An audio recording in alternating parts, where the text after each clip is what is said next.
Yo, what's up guys? Magandang araw sa inyo.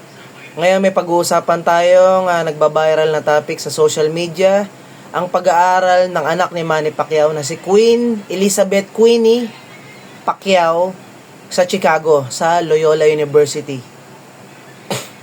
Sa Loyola University, Chicago. Bago ang lahat, bago natin pag-usapan yan at saliksikin, kung magkano ba ang ginastos ni Pacquiao sa pag-aaral ni Queenie sa Chicago.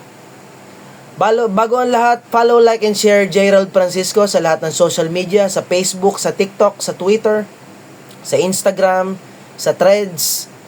Makikita nyo ako dyan. Hanapin nyo lang Gerald Francisco sa Instagram. God bless you all. At sisimulan na natin. Magkano nga ba ang nagastos ni Manny Pacquiao sa pag-aaral ni Queen Elizabeth Queenie sa Loyola University sa Chicago? Okay, unti-unti nating tuklasin at saliksikin. Ang pag-aaral ng anak ni Manny Pacquiao na si Queenie o Queen Elizabeth Queenie Pacquiao sa Loyola University, Chicago ay isang malaking hakbang para sa kanyang kinabukasan.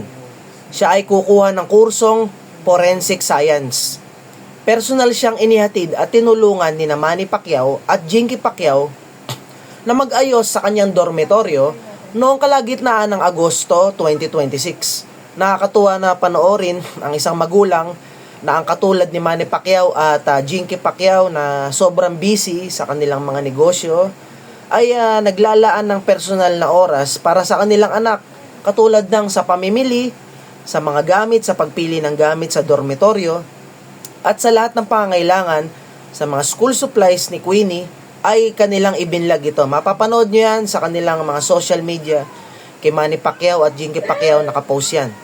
Ang mga detalye ng pag-aaral ni Queenie, ang kanyang kurso ay Forensic Science. Paaralan, Loyola University, Chicago, sa Illinois, sa USA. Paaralang pinanggalingan, Brent International School, Manila, sa Binyan, Laguna. Doon nag-aaral si Queenie. Gastusin, tinatayang umabot sa mahigit 56,930 US dollars o halos 3.49 million pesos ang tuition fee kada taon, hindi pa kasama ang tirahan at iba pang gastusin ni Queenie. Reaksyon at suporta ng pamilya, hands-on ng mga magulang. Hinangaan ng marami si Manny Pacquiao at si Jinky Pacquiao dahil inilaan nila ang kanilang oras para umakyat sa loft bed at ayusin ang mga gamit, ang mga damit ni Queenie sa dorm. Kumbaga, makikita nyo naman sa vlog ni Manny Pacquiao, personal niyang inayos ang kama ni Queenie.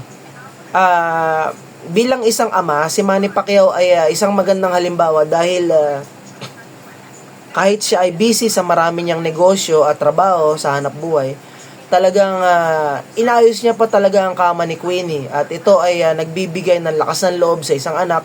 Makikita mo ang iyong mga magulang, iyong ama at ina na talagang full support sa iyong pag-aaral at full support sa iyong kinabukasan. Bagong yugto, maraming tagahanga ang natuwa sa suportang ibinigay ng pamilya Pacquiao sa kabila ng kanilang yaman at katanyagan.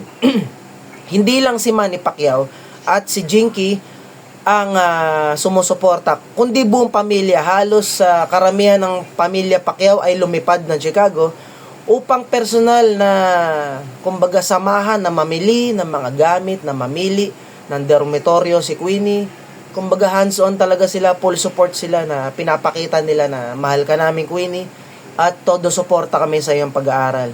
At talagang full support. Kaya nga, sa lahat ng mga anak diyan, mag-aaral kayo mabuti kasi nga, katulad nga ng isang Manny Pacquiao. Kung meron kayong tatay na katulad ng Manny Pacquiao o ina na katulad ni Jinky na todo suporta, magpasalamat kayo sa Diyos kasi nga, kundi man kasing yaman ng mga magulang nyo, pero todo suporta sa inyo, talagang pasalamat kayo kasi ibinigay ng Diyos yan para kayo ay gabayan, suportahan, at talagang marami natutuwa magulang at inspirasyon si Manny Pacquiao at si Jinky Pacquiao sa lahat ng mga magulang dito sa Pilipinas, maging sa buong mundo, kasi nga sa pagmamahal nila ipinapakita kay Queenie. At makikita mo naman si Queenie masayang masaya at puno ng inspirasyon dahil sa suporta ng kanyang magulang, ng kanyang mga magulang. God bless you all guys. Peace out.